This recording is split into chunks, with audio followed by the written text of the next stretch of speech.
बर वक्त train operation के हुकूमती दावे धरे के धरे रह गए। मुसाफिर कई घंटों से प्लेटफॉर्म पर मौजूद हैं। ट्रेनें 20 घंटे ताखीर का शिकार।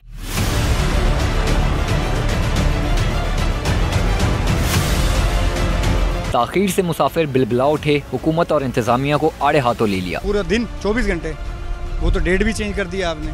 अब ये शाह हुसैन लगी है 7 बजे जानी थी, 7:30 बजे, 4 साढ़े 4 बजे लग रही थी, 4 बजे। अगर वाम का एहसास हो, हर काम टाइम से हो, सुबह से लोग आकर यहाँ पर बैठे हुए हैं, ठीक है, अभी तक ट्रेनें नहीं आई। हम तो 30 घंटे 32 घंटे में ख्वार होके आ रहे हैं गुजरांवाला से। लाहौर से कराची जाने वाली 3 ट्रेनें मंसूख कर दी गईं। कराकरम, कराची और पाक बिजनेस एक्सप्रेस अब कल रवाना होंगी। 3 ट्रेनें मंसूख होने से आबाई इलाके में ईद मनाने जाने वालों को शदीद मुश्किलात का सामना है।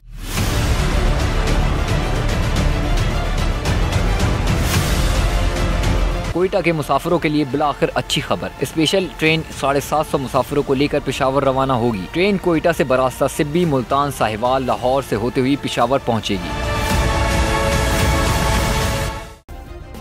सब्सक्राइब करें और बेल दबाएं ताकि कोई खबर रह न जाए।